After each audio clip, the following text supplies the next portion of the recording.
establecemos un significado.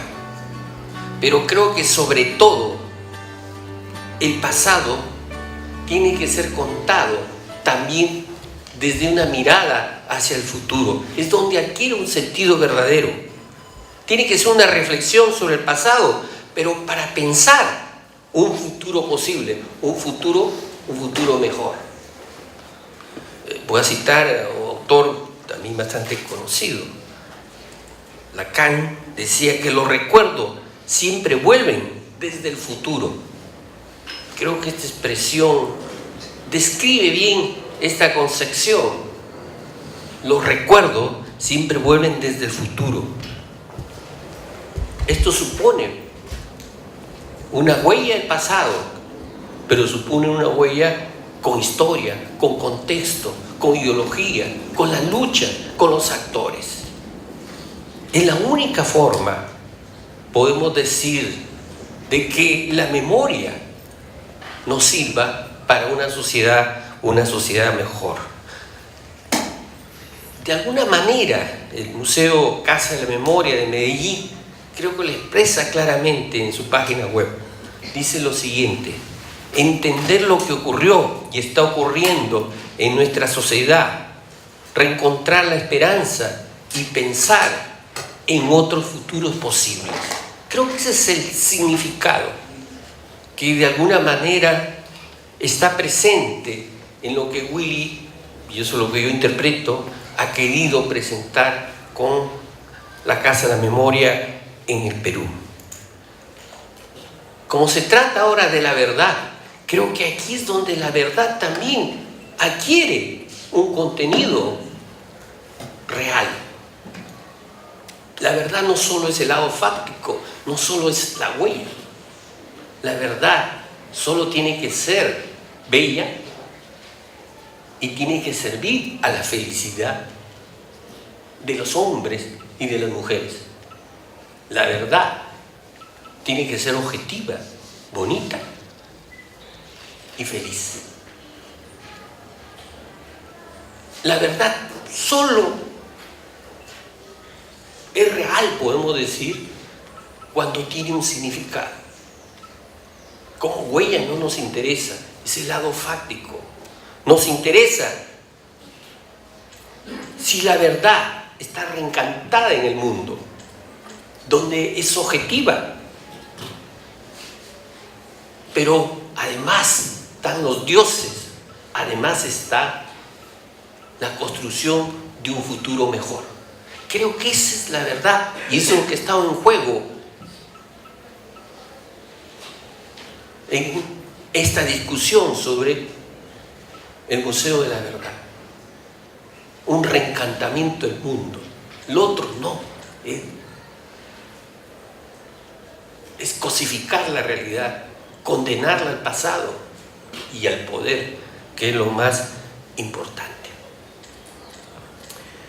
Pero también creo que hay otro aspecto que no se ha expresado de alguna forma cuando hablamos o hemos estado hablando de la Casa de la Memoria en el Perú. Y eso tiene que ver con unas declaraciones de Guillermo que dio en diciembre en un diario de circulación nacional, donde él pensaba que en la Casa de la Memoria no solo debería ser de los actos de violencia de un periodo determinado, sino que debía incluir exposiciones sobre la esclavitud, la era del caucho, la migración china y las haciendas en el Perú. En otras palabras, toda la violencia, toda la forma de dominación y explotación en el Perú. Es otra manera de entender la Casa de la Memoria en el Perú. Y creo que tiene toda la razón, o tenía toda la razón. Voy a citar a Walter Benjamin, que lo dice con toda claridad. Creo que vale la pena citarlo, porque expresa este sentido de la memoria para países como el nuestro. Dice: no existe documento moderno de cultura que no sea a la vez documento de barbarie. Y creo que eso es la modernidad. No solo son las grandes conquistas, el desarrollo de la tecnología, sino también la barbarie. Tiene un lado oscuro, la violencia, la dominación, la explotación. Un autor peruano, al cual yo estimo mucho, diría, es el lado de la colonialidad, es el lado oscuro de la barbarie.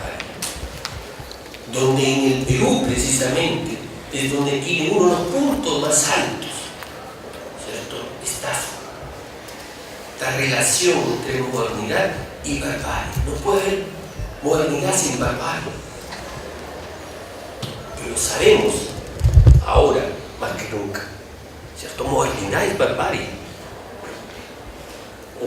Es modernidad y colonialidad, diría nuestro querido amigo Aníbal Quijano. El primer acto de los españoles aquí significó un genocidio. Una población de 6, 7, 8 millones. A los pocos años, 1,5 millones de pobladores. No es otra cosa que un genocidio. Barbarie pura. Bueno, eso es lo que expresa Guillermo en diciembre de 2016, cuando quiere desarrollar, ¿cierto?, la memoria del caucho, la memoria de la esclavitud, la memoria de la migración china, de las haciendas del Perú, la cuestión indígena.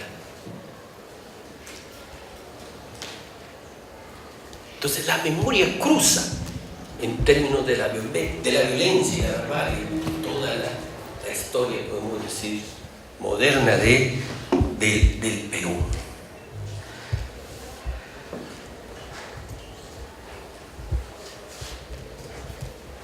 En suma,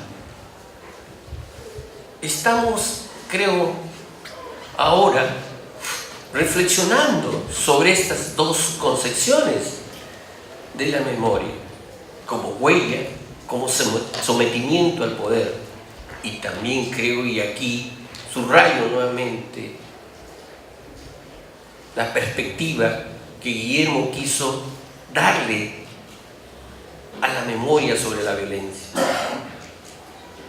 como una violencia que sirva para reflexionar sobre un futuro mejor, pero también hacernos recordar que la violencia es la barbarie ligada a la modernidad desde los propios orígenes de la modernidad.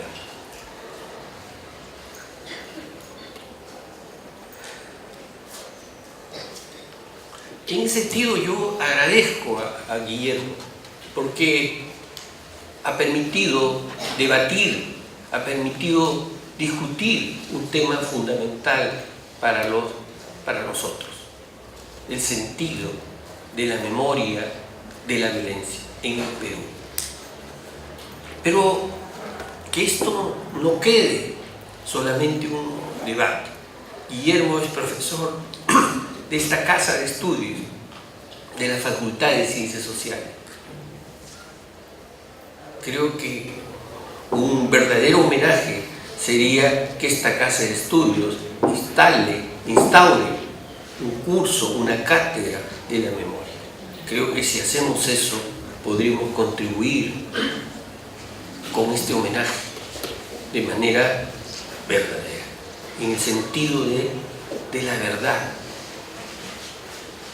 y no de la posverdad, que es una forma de decir mentiras, o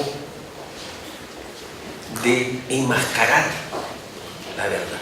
Para nosotros la verdad solo tiene significación histórica, como hemos dicho, solo tiene sentido. De esa manera, creo que San Marcos y Guillermo, ¿cierto?, estaría rindiendo un homenaje a toda esa barbarie, a todos los afectados por la barbarie, en la modernidad que no solo es peruana, es mundial. Muchas gracias, Guillermo, nuevamente por, creo, hacernos pensar. Muchas gracias por estar presente aquí en tu casa de estudio.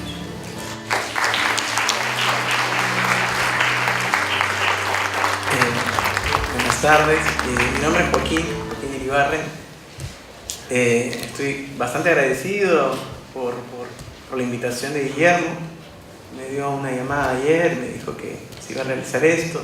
De hecho, yo tenía conocimiento del evento y cómo no estar aquí. El auditorio está lleno, eso significa que suenan cosas, ¿no? Es que hay un sentimiento común aquí. Probablemente más allá del agradecimiento personal que tenemos a Willy, ¿no? Sino por lo que significa el trabajo de hace bastantes años que Willy viene realizando.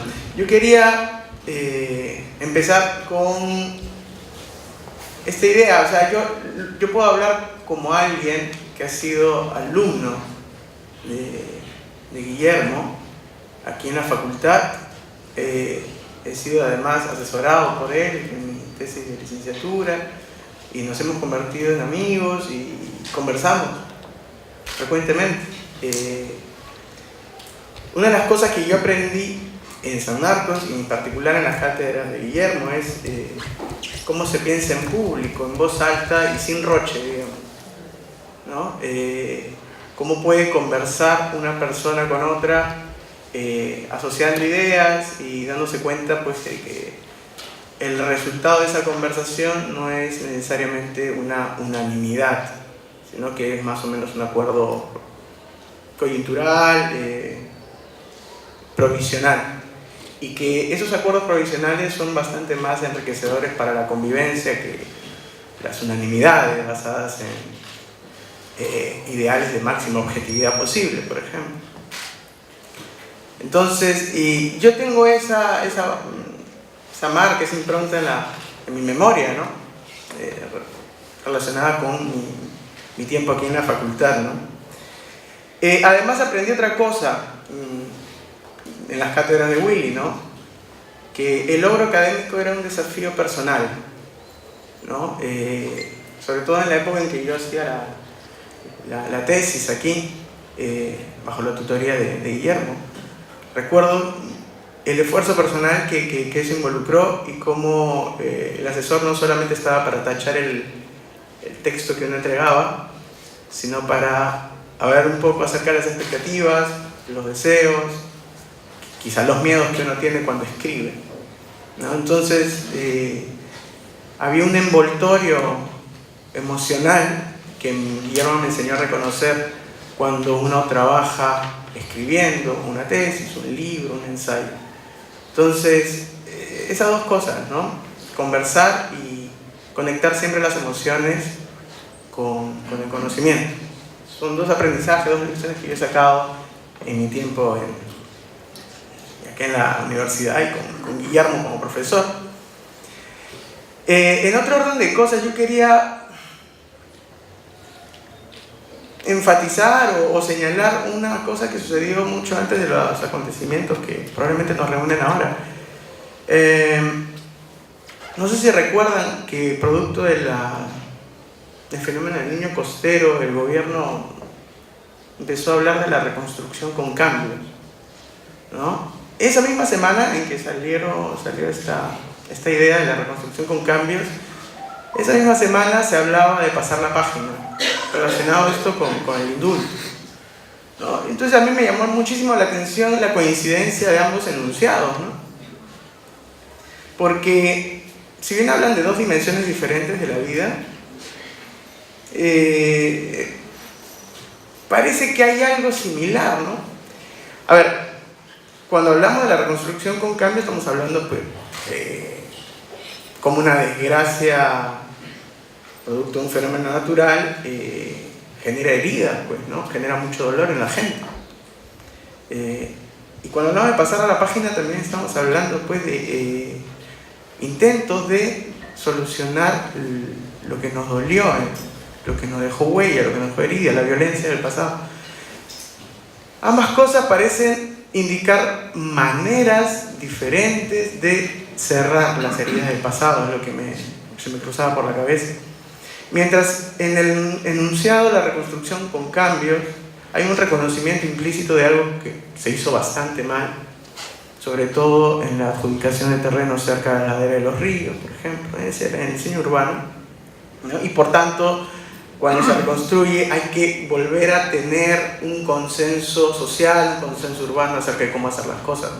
En este caso, rediseñar ciudades, ¿no? Pasa lo contrario con el enunciado pasar la página, ¿no? En ese enunciado no hay un reconocimiento implícito de que algo se hizo bastante mal. Es decir, no hay un reconocimiento de la necesidad de tener un nuevo acuerdo sobre cómo cerrar las heridas, ¿no? Cómo recuperarnos del dolor de los años de violencia. Entonces, cuando yo estaba pensando en estas cosas, así medio enredado, ¿no?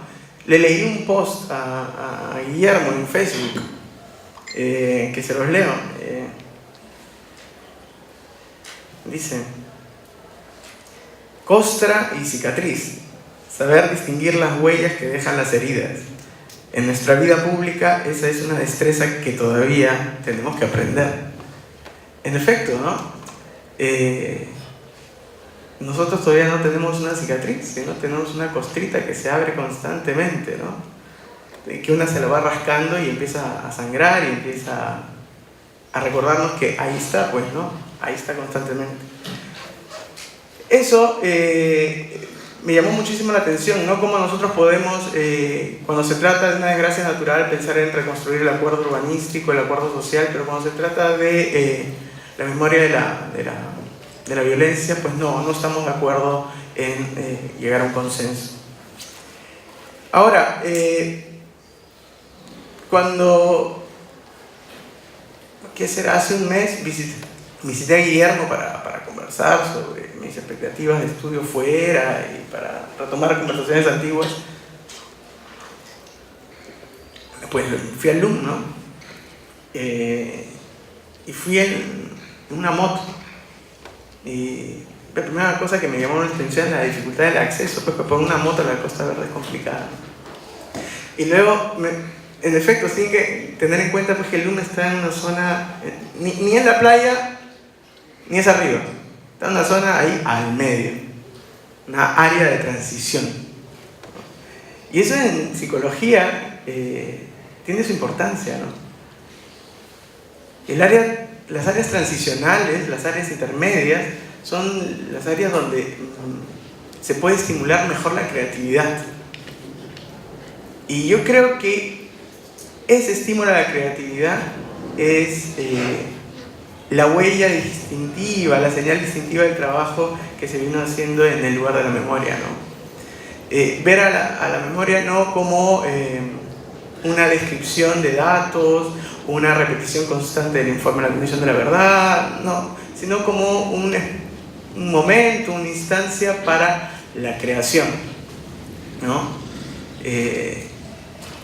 Y eso es muy valioso, eso es muy valioso. Yo quiero terminar diciendo simplemente que si por algo estamos reunidos aquí es porque reconocemos el trabajo de un amigo, de un profesor y de alguien que gestionó uno de los lugares más delicados del Estado, ¿no? En este caso el lugar de la memoria, y que lo hizo, creo, fomentando la buena conversación, lo hizo con un interés por pensar en público, y creo que lo fundamental, intentó cerrar la herida, ¿no? Que no nos quedara la cicatriz, que no nos quedara la costra, sino que esa cosa se transformara en cicatriz. Entonces, nuevamente yo estoy muy a gusto, muy honrado, muy agradecido por estar aquí y seguro tan ansioso como ustedes por conocer las reflexiones que Guillermo nos va a ofrecer ahora. Así que les agradezco mucho y nada, hasta pronto.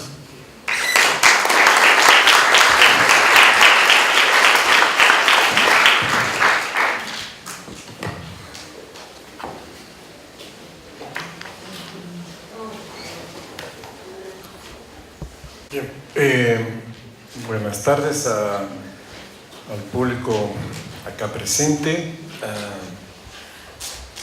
tantos buenos amigos, amigas, aquí de la universidad, también de otros lados. Quiero valorar especialmente aquí la presencia de Gonzalo Portocarrero.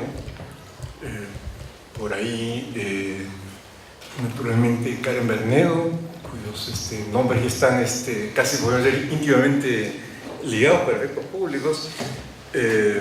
Y en fin, todos los acá presentes. Lo que yo quería ahora presentar en realidad eran unas ideas que se me ocurrieron el tiempo que estuve en el UM y que yo pensaba ponerlas por escrito en los meses del verano. Como ahora tengo un poco más de tiempo libre, espero más bien poderlas terminar en un par de meses y ojalá que pueda estar esto listo en sus manos para fin de año. De manera que si esperan chimes picantes sobre... Ya saben que siento un poco decepcionarlos porque la verdad no soy yo quien es el que debe dar las explicaciones, sino otras personas que dan explicaciones a cada rato. Bien. Yo quería empezar con una cosa que me parece importante, que es una distinción. Todo esto, subrayo, es a partir de lo que pude ver, entender, pensar en estos tiempos que estuve en el UNED. No son tampoco ideas que se me ocurren un poco de la nada, ¿no? Son escenarios muy tangibles los que tengo presentes. Uno es la distinción entre la memoria y el recuerdo. Yo creo que estamos en una época donde la revolución de las comunicaciones ha ampliado considerablemente las maneras de sentirnos contemporáneos de acontecimientos que 2 generaciones atrás parecían lejanísimos. Fíjense nada más esta semana, es un tema, debería ser un tema de preocupación, como en Myanmar, anterior conocido como Birmania, en la capital hay una campaña de violenta limpieza étnica contra una minoría rohingya, pero donde la peculiaridad es que la persona políticamente responsable de esto es Aung San Suu Kyi, que recibió hace unos años el Premio Nobel de la Paz. Uno dirá, esto ocurre muy lejos, pero en realidad por las comunicaciones es un hecho del cual nos sentimos y, en mi opinión, debiéramos sentirnos contemporáneos. Pero otra de las consecuencias de esta revolución de las comunicaciones es que la memoria en la vida diaria también ha adquirido una dimensión central. Fíjense ustedes todas las bromas que por supuesto encierran miedos no tan conscientes siempre. Las bromas en torno al doctor Alzheimer, más conocido como el alemán, que es materia de chistes, de comentarios, pero lo curioso es que el síndrome de la pérdida de memoria, en efecto, el famoso doctor Alzheimer lo caracterizó en 1906. Es decir, no es una cosa, un descubrimiento reciente, es algo de más de un siglo. Pero, digamos, que en 1906 a alguien le fallara la memoria, no tenía dificultades prácticas tan decisivas como lo es ahora, donde estamos obligados a manejar en nuestro quehacer diario montones de información. Entonces, el hecho de que hoy en día se hable tanto del Alzheimer no es solamente porque, caramba, ahora hay más gente mayor y cosas por así. En realidad, la esperanza de vida aumenta considerablemente después de la Segunda Guerra Mundial. Y todavía ahí no se habla del Alzheimer. Es recién a partir de la revolución digital donde eso empieza a ser un tema de preocupación. Pero otra manera de que está presente la memoria es con la tecnología digital. Memoria, de hecho, es la palabra que se utiliza para describir la capacidad de almacenar información de las computadoras. Como ello también aparece la dimensión virtual, es decir, aquello que tiene la posibilidad de hacerse real. Sin embargo, y en fin, sobre esto uno puede ampliar, extenderse más, por supuesto, pero todas estas transformaciones en las comunicaciones no sustituyen la sucesión generacional. Tanto en lo que se refiere a la distinción básica para la historicidad entre padres e hijos, como la distinción entre la parte de la memoria inscrita en el cuerpo, en los sentidos, en las emociones compartidas en determinados momentos, y la memoria como información recibida. Esta es una distinción central y sobre la que quiero llamar la atención. A la información compartida por los contemporáneos es mejor llamarla recuerdo. Es aquello que en su momento fue vivido, individual y colectivamente, y que luego se consolida en una determinada narrativa. Estos recuerdos nunca dejan de estar en movimiento, a veces de manera consciente, otras no tanto, y siempre mantienen la posibilidad de una reelaboración respecto de lo efectivamente vivido.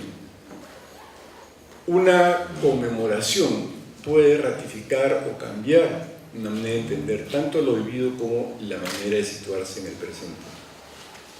En este plano, el del recuerdo, las emociones, en este plano del efectivamente vivido, las emociones marcan el tono de los recuerdos. Es decir, recordamos, digamos, la topografía de los recuerdos es necesariamente emocional, biográficamente emocional.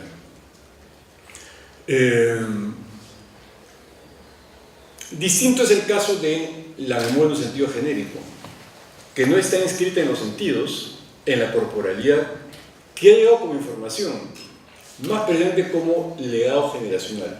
La historia, por ejemplo, que imagínense ustedes un almuerzo familiar, escuchan de padres o tíos que le hablan de abuelos o bisabuelos que ustedes nunca conocieron, pero que forman parte de su historia familiar, de su identidad.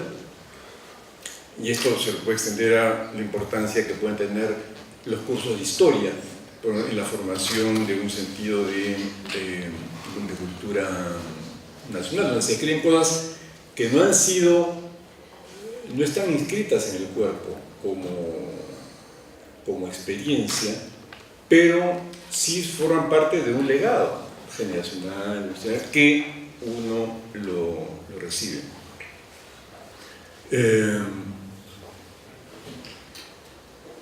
Las emociones están ligadas a quienes, personas o instituciones, dieron la información.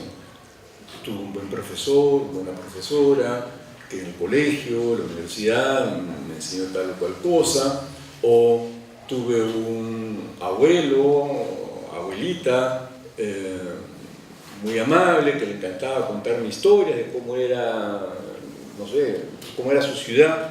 Luego quiero terminar refiriendo al tema del tema capital para nosotros de lo que se entiende por ciudad natal. La abuelita, de cómo era su infancia, o por el contrario, tuvo un abuelo despiadado que hizo, no sé, pues el servicio militar en los años 40 y eso parece que le embargó la existencia y siempre fue muy duro, cosas por el estilo. Aquí propiamente, en este nivel de lo que llamo genéricamente la memoria, no está presente la posibilidad de reelaboración, porque no es algo que yo viví. Lo que viví fue el relato que yo recibí, pero la experiencia propiamente no la he vivido. Veremos cómo esto es clave, esta distinción entre recuerdo y memoria, para entender el ciclo de violencia en el que hemos estado en tiempos recientes.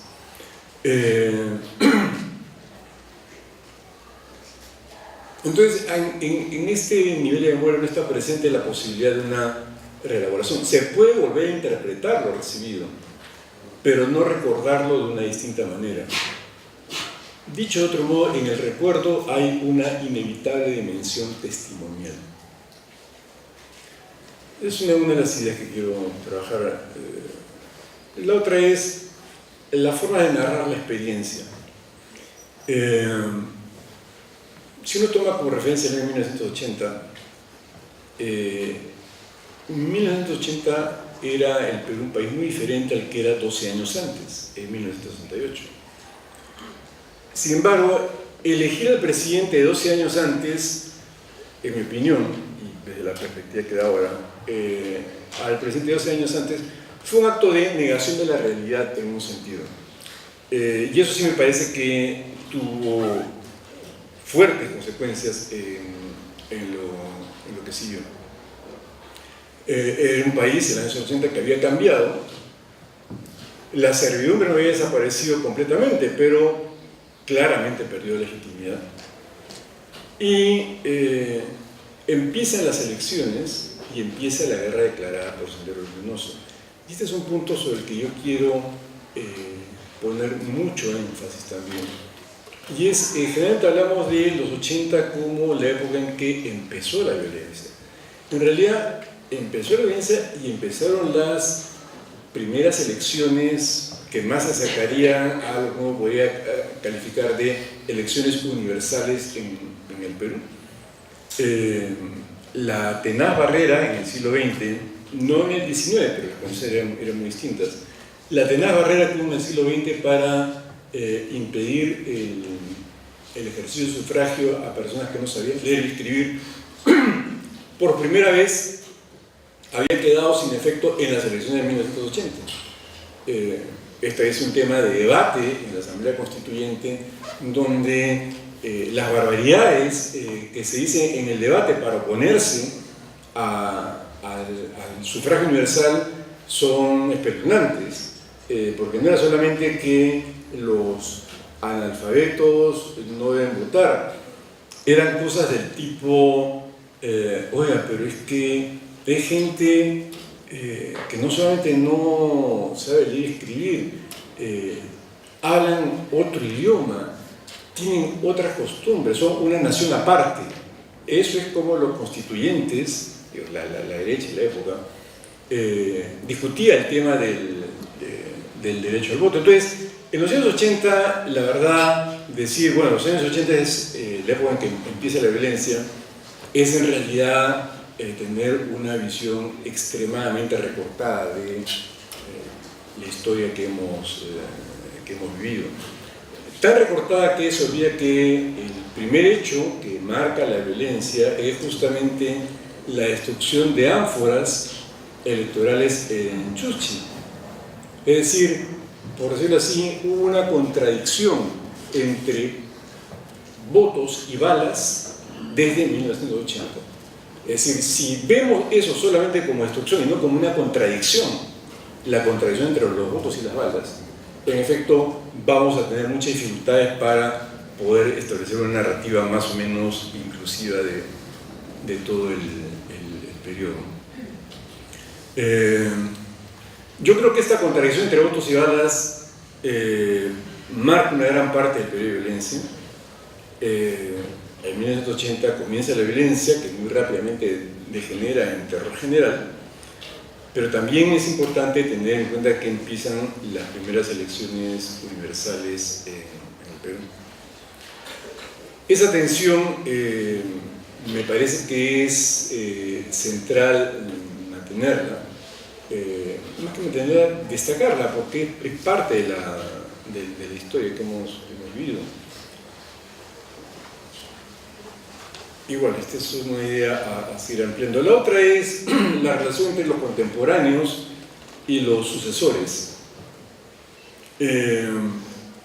Fíjense, una de las cosas que llama la atención en las explicaciones, discusiones que hubo acerca de la aparición de la violencia en los años 80 fue, por un lado, la omisión de la perspectiva democrática, es decir, habían elecciones, y en segundo lugar, el hecho de que se empezó a explicar esto en términos de los antecesores, y no en términos de los contemporáneos y sus sucesores. Es decir, hay violencia porque, oiga, fíjese usted, muchos siglos antes pasaron tales y cuales cosas. Eso que parecía tan evidente, en realidad era un razonamiento relativamente nuevo en la historia del Perú, nuevo sobre todo para explicar conflictos. En esa casi 20 años antes, en las movilizaciones campesinas de Hugo Blanco, en el Cusco, pues rara vez se apelaban a explicaciones de tipo histórico de la elaboración. Eran explicaciones mucho más centradas en el presente y en las consecuencias que podían tener para los sucesores. En mi opinión, enfatizar este aspecto de los antecesores, en vez de destacar el papel de los contemporáneos y los sucesores, fue una importante regresión cultural. En mi opinión, se dejó de lado la importancia de luchar por la democracia política, porque claro, si todo es un tema de qué hicieron los antecesores, ¿cómo uno puede justificar el sentido que tiene tratar de extender un sentido de democracia política? Esto lleva a otro punto, que es ¿cómo es la memoria de la democracia? Y la pregunta aquí es cómo se impuso la costumbre democrática.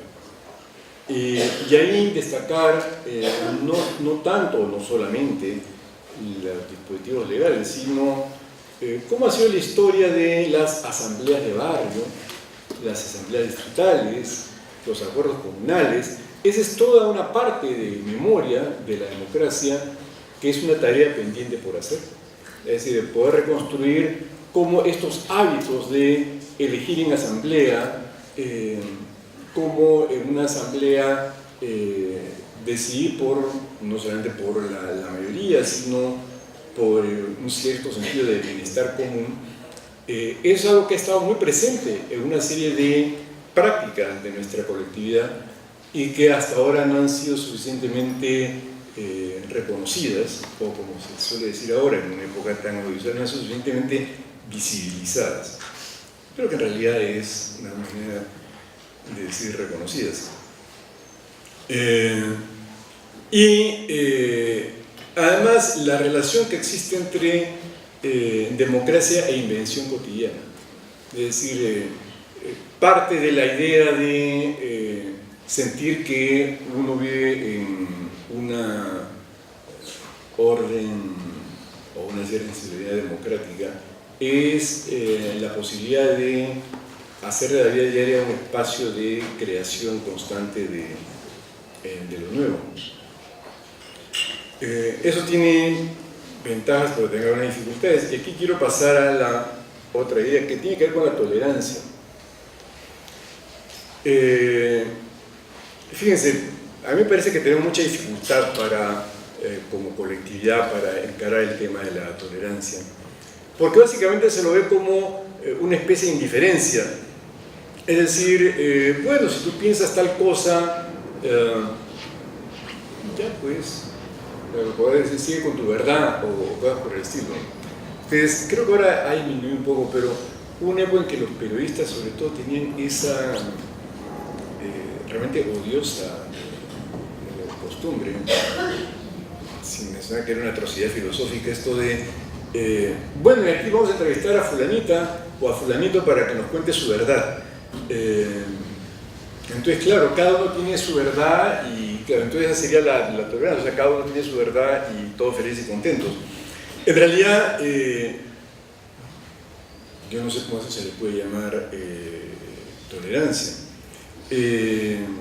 Yo creo que la dificultad para la tolerancia no es porque vienen por un pasado autoritario o cosas por el estilo, porque la verdad qué sociedad no ha tenido un pasado autoritario, o sea, por ahí no era el asunto, sino yo creo que el punto clave, y es un pie el cual creo que como colectividad cojeamos bastante, es la pregunta que uno se tiene que hacer es ¿hasta dónde llega lo obligatorio? Solamente si tenemos claro hasta dónde llega lo obligatorio es que podemos fundamentar un sentido de la tolerancia. Es decir, lo obligatorio llega hasta acá. Más allá de eso, dejar que la gente haga y piense lo que le parezca. Pero si tenemos una sociedad con un sentido muy lábil de lo que es guiarse por normas y por reglas, entonces si no tenemos claro qué es lo obligatorio, ¿cómo vamos a tener claro qué es lo tolerable? No sé si me dejan entender en ese punto. Recuerden que nosotros venimos de una sociedad con un fuerte sentido de trasfondo de la servidumbre, es decir, donde el límite de lo tolerable en realidad lo ponía la persona que estaba al mando de tal o cual organización. Pero lo que sí me parece importante es ponernos en efecto a discutir seriamente, bueno, hasta dónde llega lo obligatorio, a qué estamos obligados y a qué no estamos obligados como sociedad. Lo que hasta ahora se cuenta es más bien la versión neoliberal, que es la idea de que, bueno, es lo que se decide como necesario o no, eso lo determina el mercado. En realidad no es así. Cuando en el año 1938, en vísperas de la Segunda Guerra Mundial, en un hotel en París, se reúnen 10 o 12 los primeros teóricos neoliberales, que están ahí Hayek y otros. Además deciden llamarse neoliberales, no es un invento de la izquierda comunista o qué sé yo, no, deciden llamarse neoliberales por una razón, porque ellos veían que en efecto el mercado era el mejor asignador de recursos, pero había un problema, y lo dicen con toda claridad, había un problema. ¿Cuál es el problema? La soberanía popular, lo que ahora vagamente se llama populismo o cosas por el estilo. Pero la idea es que la gente vota, pues, y eso trae a veces un problema para los mecanismos del mercado. Yo creo que esa idea es la que se trata de extender acá, es decir, un sentido de tolerancia más vinculado a oscilación del mercado que un sentido de tolerancia definido por, bueno, qué es lo que políticamente consideramos que es obligatorio y qué es lo que no es obligatorio. Solamente con esa frontera clara puede quedar un espacio para un ejercicio de la tolerancia. Eso da espacio para cosas que no pueden estar determinadas de antemano. Por ejemplo, la inventiva y la creación. Por definición son cosas que no están reglamentadas de antemano. Ahí yo veo que las universidades, y por eso que este acto tenga lugar en una universidad, una universidad pública emblemática de Perú, como es el San Marcos, me parece especialmente importante. Yo creo que las universidades pueden ser un escenario de cómo pueden haber en efecto intereses contrapuestos o conflictos y que se pueden tratar con argumentos. Si se pueden solucionar, mejor, pero por lo menos si se pueden tratar con argumentos ya es bastante. ¿Las ideas quiere decir que son obligatorias? No, las ideas no tienen por qué ser obligatorias. Son procesos de elaboración que llevan a cierto tipo de prácticas. Lo que veo en nuestra cultura universitaria, académica, es que muchas veces pues la discrepancia es la enemistad personal. Entonces cuando en un debate alguien le dice a otra persona no estoy de acuerdo con lo que has dicho, casi es poco menos decir, has dejado de ser mi amigo o mi amiga. Entonces, como muchas veces uno no es que quiera ser Roberto Carlos, pero tampoco quiere quedarse sin amigos, entonces bueno, un poco que uno prefiere no entrar a la confrontación de argumentos, pero me parece que es importante porque vivimos en una sociedad muy conflictiva y con una baja capacidad para elaborar nuestros conflictos. Y con esa baja capacidad para elaborar simbólicamente, nuestros conflictos, es porque nos queda esta sensación de agresividad que flota en el aire. Y una última afirmación, el tema de la ciudad natal. No sé si ustedes se han puesto a pensar que si somos un país marcado por las migraciones desde hace medio siglo, si hay una idea que es importante elaborar y reelaborar, es la idea de ciudad natal. Es decir, no ahora, porque ahora ya hay varias generaciones de migrantes que han sucedido, pero probablemente no en el año 80, la mayor, por lo menos yo diría una tercera parte, es probable, aunque eso habría que afinarlo, de habitantes que había en la ciudad de Lima en 1980, pues para ellos Lima no era su ciudad natal. Una característica de la migración es esa, que tu ciudad natal y la ciudad en la que vives no coinciden.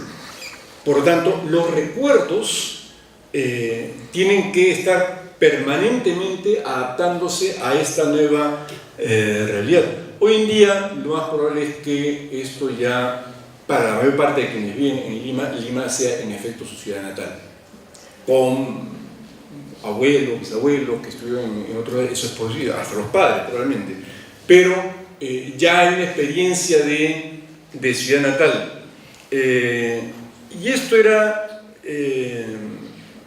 digamos, uno puede decir, pero hay ciudades, pues no sé, Nueva York, Manhattan,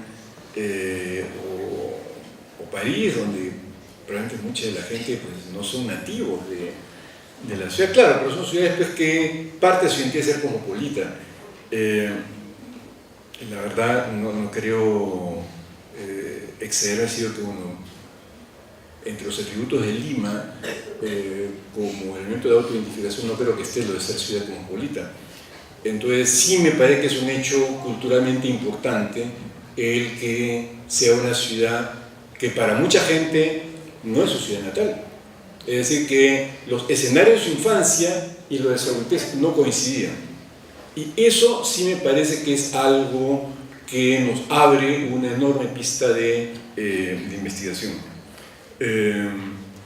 Y bueno, yo creo que en ese sentido una manera de poder entender o responder estos planteamientos es, en torno a la ciudad natal, quizás cómo poder hacer de la democracia política una especie de país natal para todos los peruanos y peruanas.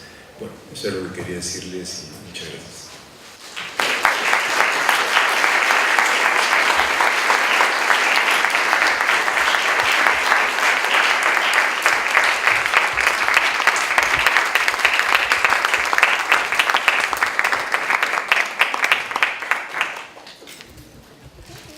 De Guillermo y estos temas y preguntas que siempre nos coloca para una reflexión mucho más amplia y constante, de una permanente repreguntar sobre los sentidos comunes, que a veces son los sentidos más fuertes y hay que escucharlos con mucho detenimiento.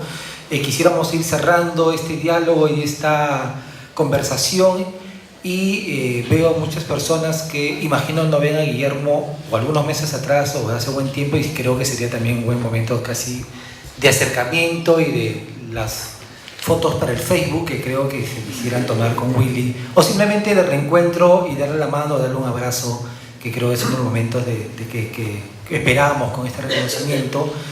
Y también agradecer a la Facultad de Ciencias Sociales para las facilidades que dieron para este pequeño acto, que esperamos que se puedan ir repitiendo en otros espacios culturales, en otros espacios, también en otros espacios artísticos, siempre con la invitación al diálogo y a la reflexión, que es lo que finalmente se necesita en estos espacios de reflexión y de crítica, ¿no? Así que les agradezco su presencia en esta ya tarde y sigamos conversando con Willy ya en este cierre. Muchísimas gracias.